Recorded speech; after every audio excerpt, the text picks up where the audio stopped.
ایک آدمی کو عادت پڑ گئی تھی دوسری کی بیویوں کو اپنی بیوی بھولے سے کہتا تھا اور گھر میں گھس جاتا تھا, تو کئی دفعہ پٹا تو اور سرٹیفکیٹ لے کے گھوم رہا تھا کہ مجھے بھولنے کی بیماری ہے, تاکہ پٹوں نہ تو بتا سکوں کہ بھائی میں مجھے بھولنے کی کیا ہے بیماری.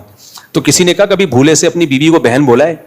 تو کہتے ہیں ہم اتنا بھولتے ہیں جتنا افورڈ کر سکیں, ہم اتنا بھولتے ہیں جتنا افورڈ کر سکے. یہ جو شراب پی کے طلاقیں دیتے ہیں نا, طلاق واقع ہو جاتی ہے خود اگر شراب پیو, اس کے واقع نہ ہونے کی کوئی شریعت میں دلیل موجود نہیں ہے. جبری طلاق بھی واقع ہو جاتی ہے. اچھا, جب میں نے جبری طلاق کی بات کی نا کہ زبان سے دو, جبری طلاق تو واقع ہو جاتی ہے, تو کچھ لوگ کیا کرتے ہیں جو میرے پورے دلائل نہیں آدھے دلائل دے کے اس پہ ری ایکشن ریکارڈ کروا دیتے ہیں مختلف قسم کی سرکاروں سے. تو یہ خیانت ہے. آپ جو دلیل دے رہے ہو اس کا میرے کلپ میں جواب موجود ہے. میں نے کہا نا جبری طلاق, کیونکہ طلاق کا تعلق زبان سے ہے, زبان سے.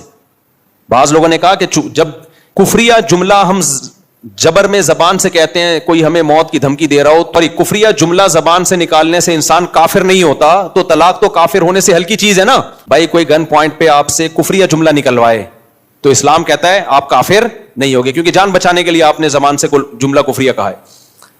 تو بعض لوگ کہتے ہیں کہ جب کافر نہیں ہوتا جبرن, تو طلاق تو کفر سے کم درجے کی چیز ہے, تو جبرن وہ طلاق کیسے واقع ہو جاتی ہے؟ اس کا میں نے تفصیل سے جواب دیا ایک ایک چیز کا.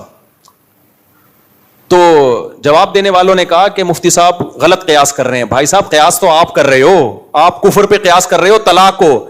یعنی ایک مینٹلٹی دیکھو, جو قیاس کر رہا ہے وہ ہمیں کہہ رہے ہیں کہ ہم قیاس کر رہے ہیں, حالانکہ ہم قیاس تھوڑی کر رہے ہیں, ہم تو قیاس کی نفی کر رہے ہیں کہ یہاں قیاس بنتا نہیں ہے. کفر کا تعلق دل سے ہے. جب زبان سے گن پوائنٹ پہ انسان کلمہ کفر کہہ رہا ہے تو دل سے راضی نہیں ہے, لہذا کافر نہیں ہوگا, کیونکہ کفر کا تعلق کس سے ہے؟ دل. زبان تو ایک عکاسی کرتی ہے, جبکہ طلاق کا تعلق دل سے نہیں ہے. کس سے ہے؟ زبان سے ہے. اور اس کی حدیث میں دلیل ہے, ثلاث جدہن جد وہزلہن جد. نبی نے فرمایا تین چیزوں میں مذاق بھی حقیقت, حقیقت بھی حقیقت. تو مذاق میں جب انسان طلاق دے رہا ہوتا ہے دل سے دے رہا ہوتا ہے, تو علت اس کی یہی ہے مذاق میں طلاق دینے کی کہ دل سے راضی نہیں ہوتا. تو ہم کہتے ہیں کہ جبر میں بھی یہی ہے, دل سے راضی نہیں ہے لیکن زبان سے ورڈنگ کر رہا ہے, لہذا ڈیورس واقع ہو جائے گی. اب ایک سوال یہ پیدا ہوتا ہے, تو قیاس آپ کر رہے ہو بھائی, ہم تھوڑی کر رہے ہیں, آپ کفر پہ قیاس کر رہے ہو جو بالکل الگ چیز ہے.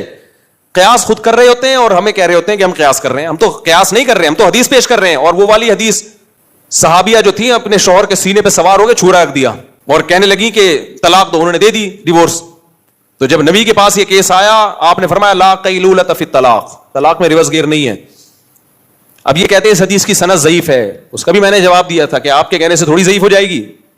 تو سند کی پوری بحث میرے فتوے میں موجود ہے. بہرحال آپ بتاؤ کہ کیوں ضعیف ہے تو میں پھر اس کا جواب دوں گا. اور یہ بالفرض یہ حدیث ضعیف بھی ہو تو ثلاث جدہن جد اور ہزلہن جد والی حدیث تو بالکل صحیح ہے. تو اس سے صاف پتہ چلتا ہے طلاق کا تعلق دل کی نیت سے نہیں ہے. ہاں یہ سوال پیدا ہوتا ہے کہ جبرن جب کوئی گن پوائنٹ پہ طلاق دے رہا ہے بیوی کو زبان سے, تو بیوی کا کیا قصور ہے اس میں؟ تو طلاق ویسے ہی کوئی بیٹھے بیٹھے دے دے تو بیوی کا کوئی قصور ہوتا ہے؟ تو اس میں شریعت نے بیوی کے قصور ہونے وار ہونے یا نہ ہونے پر حکم کا مدار نہیں رکھا. تو آپ تو قیاس در قیاس کرتے چلے جا رہے ہو. نصوص جو شریعت کی نصوص ہیں ان کے مقابلے میں قیاس حجت نہیں ہے. یہاں بعض لوگ یہ سوال کرتے ہیں اس طرح, تو پھر جو چاہے جس کو چاہے طلاقیں نکلواتا چلا جائے. اس کا جواب یہ ہے کہ ہو رہا ہے ایسے ہیں, جو چاہے جس کو چاہے کیوں نکلوائے گا بھائی؟ یہ کام تو ڈاکو لوگ کرتے ہیں. تو ڈاکو جان سے بھی مار دیتے ہیں, ڈاکو آپ کا پیسہ بھی لوٹ لیتے ہیں, ڈاکو طلاق کو بھی دلوا دیتے ہیں. تو جب باقی ڈاکوؤں کے سارے ظلم ظلم ہے تو یہ بھی ظلم ظلم ہے. ہاں اس میں یہ ضرور ہے کہ 3 طلاقیں اگر کوئی گن پوائنٹ پہ دے دیتا ہے تو گنہگار نہیں ہوگا. شریعت میں جبرن جو کام کروائے جاتے ہیں نا ان میں آخرت کے لحاظ سے گناہ معاف ہوتا ہے, دنیا کے حکام جاری ہوتے ہیں. آپ کے گن پوائنٹ رکھا کہ سامنے والے کو قتل کر دو, آپ کے لیے قتل حلال ہے؟ بولو. اگر آپ مار دو گے تو دیت دینی پڑے گی آپ کو. یہ نہیں کہہ سکتے میں مجبور تھا. دنیا بھی حکم دیت کیا ہے وہ بہرحال جاری ہوگا, اور یہاں تو آخرت کا حکم بھی ہوگا کہ پھر بھی قتل حلال نہیں ہے آپ کے لیے. آپ بھوک سے مر رہے تھے یا کسی نے گن پوائنٹ پہ آپ سے کہا کہ فلاں سے روٹی چھین کے کھا لو, ایک روٹی مجھے تو ایک خود کھاؤ. آپ خود کھائیں گے روٹی, گناہگار نہیں ہوں گے کیونکہ گن پوائنٹ پہ ہو رہا ہے. یہ جان بچانا پہلے فرض ہے, چوری ہلکا جرم ہے, شریعت کہتی ہے جان بچاؤ, لیکن اس روٹی کی قیمت آپ کو بہرحال دینی پڑے گی. شریعت آپ کو معذور نہیں سمجھے گی. تو طلاق بھی اگر کوئی 3 طلاقیں گن پوائنٹ پہ دے دے طلاق بہرحال واقع ہو جائے گی, لیکن آپ گناہگار نہیں ہوں گے. اور مہر کی ادائیگی بھی اس ڈاکو سے لی جائے گی اور ڈاکو کو سزا ملے گی. اور اتنی سخت سزا ملے گی کہ اگر ڈاکو کے بارے میں یہ پتا چل جائے کہ یہ اس طرح کے کام کرتا ہے یا آئندہ بھی خطرہ ہے تو حکومت قتل کر دے گی اس کو. اور دوسری بات ایک یہ بھی ہے کہ اس میں عورت کا فائدہ بھی ہے جبری طلاق کو واقع کرنے میں, کیونکہ جبری طلاقیں اکثر وہاں مانگی جاتی ہیں جہاں مرد ظلم کر رہا ہوتا ہے. مرد اگر ظلم نہ کر رہا ہو تو کسی کا دماغ خراب نہیں ہے جبرن طلاق دلوائے. آج کل عدالتی خلا کا جو حال ہے, شریعت کا کہاں خیال کرتی ہیں عدالتیں, تو یہ بیچاری مجبور اور لاچار عورتیں کہاں جائیں؟ تو ان کا یہی حل ہے کہ گنڈے بدماشوں کو پیسے دیے جائیں. اور ایسے کیس ہمارے سامنے آئے ہیں, مرد ظلم کر رہا ہے, مار رہا ہے, پیٹ رہا ہے عورت کو, اور کورٹ میں جب کیس جاتا ہے تو کورٹ شریعت کا خیال نہیں کر رہی, کورٹ نہ ثبوت مانگ رہی ہے. بہت سارے مسائل ہوتے ہیں بھائی, اور کچھ مار پیٹ تو ایسے تو گواہی نہیں ہوتے اس کے اوپر, وہ رشتے داروں کو پتا ہوتا ہے. اب گواہوں کے بغیر اگر کورٹ فیصلہ کر دے گی تو کورٹ کا فیصلہ نافذ نہیں ہوگا, کیونکہ اس کا امکان ہے کہ عورت جھوٹ بول رہی ہے.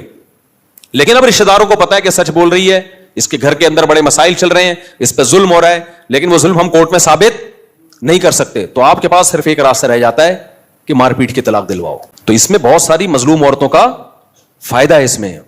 اس کا صحیح استعمال زیادہ ہے, غلط استعمال نہ ہونے کے برابر ہے.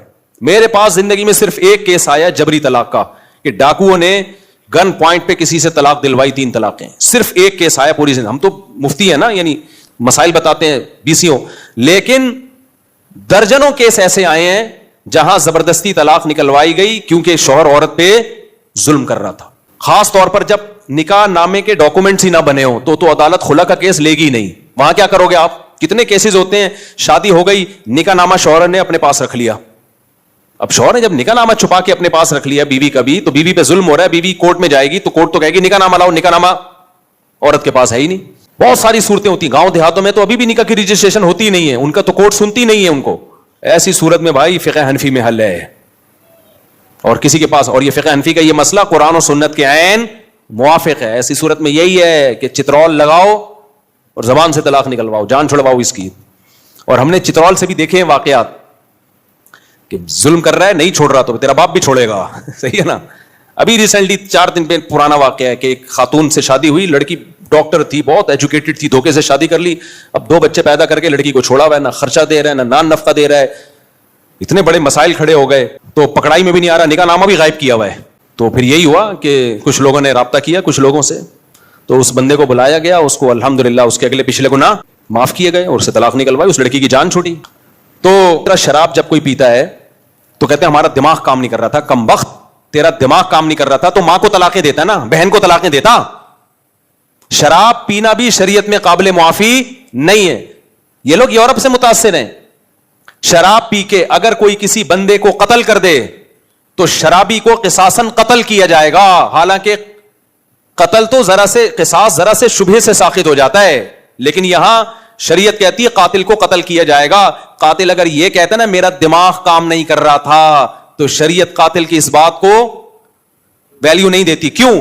اسلام کہتا ہے تیرا دماغ شراب پینے کے بعد کام نہیں کر رہا تھا نا, پینے سے پہلے تو کام کر رہا تھا, کہ پینے کے بعد کچھ بھی ہو سکتا ہے. تو جب قتل معاف نہیں ہے تو طلاق کیسے معاف ہو گئی؟ طلاق قتل سے کم درجے کی چیز ہے. یہاں بھی امام حنیفہ کا موقف بہت جاندار شاندار ہے کہ قتل معاف نہیں ہے تو بیوی کو طلاق دینا کہاں سے معاف ہو گیا؟ اگر خود شراب پی ہے اور طلاق دے دی تو واقع ہو جائے گی. کیونکہ یہ کہنا کہ بالکل دماغ کام نہیں کر رہا تھا, یہ غلط ہے. شرابیوں کمبختوں کا اتنا دماغ کام کر رہا ہوتا ہے کہ بہن کو طلاق دینی ہے, ماں کو دینی بھی, ہمیشہ کمبخت بیوی کو ہی دیں گے طلاق, کسی اجنبی کو نہیں دیں گے جا کے. سمجھتے ہو کہ نہیں سمجھتے؟ اس لیے واقع ہو جاتی ہے. اور خواتین جب کہتی ہیں نا, روتی بھی آتی ہے, میرے شوہر نے تو پی رکھی تھی تو مجھے ڈیورس دے دی, تو میں تو ہائے میرے بچے, ہائے میں یہ ہو گیا. ہم کہتے ہیں ہو گئی, کہہ رہے میرا کیا قصور ہے, پی اس نے تھی, سزا ہم کو مل رہی ہے. تو ہم جواب میں کہتے ہیں آپ کو سزا نہیں مل رہی, آپ کو شریعت فیور دے رہی ہے. جو کمبخت نشہ کر کے 3 طلاقیں دے سکتا ہے وہ بیوی کو 3 گولیاں بھی مار سکتا ہے. جان سستے میں چھوٹ گئی آپ کی. کل وہ چاقو بھی مار سکتا تھا, بچوں کا گلا دے. شراب پی کے دیکھتے نہیں کیا یورپ امریکہ میں جہاں قانون کی اتنی بالادستی ہے, پورے ناپا جاتا ہے. ہم جو وہاں کسی یورپ کے کنٹری میں تھے, گاڑی جیسی رکی ایک بندہ آ گیا نا ناپنے, کوئی آلہ لے کے. خیر ہمیں داڑیاں ٹوپیوں میں دیکھا چلا گیا. میں نے کہا یہ کیا ہے؟ کہہ رہے یہ لوگ دیکھتے ہیں کہ زیادہ تو نہیں پیوی. تو کہہ رہا ہے اس کو جب شکل سے اندازہ ہو گیا پینے والی پارٹی لگ نہیں رہی ہے تو نکل لیا. کہہ رہی ہمیں سہولت ہے کہ ہمیں عام طور پہ جو مسلمانوں کو نہیں دیکھا جاتا, ورنہ گوروں کو چیک کرتے ہیں. تو اتنی چیکنگ کے بعد بھی ایسے خطرناک حادثات ہوتے ہیں پینے کے بعد کہ آپ کی سوچ. تو اس لیے میں ان سے کہتا ہوں پی کے دے دی نا یہ اچھا ہو گیا, جان چھوڑ گئی, کہیں اور شادی کر لو. ورنہ کل 3 چاقو مار دیتا, ایسے واقعات ہیں. اپنے کزن کو گولی مار دی شراب پی کے, دشمنیاں چلی ہیں, جیل میں چلے گئے, عمر قید کی سزا ہو گئی, بہت مسائل ہیں. تو شراب کوئی ہلکا جرم ہے کیا؟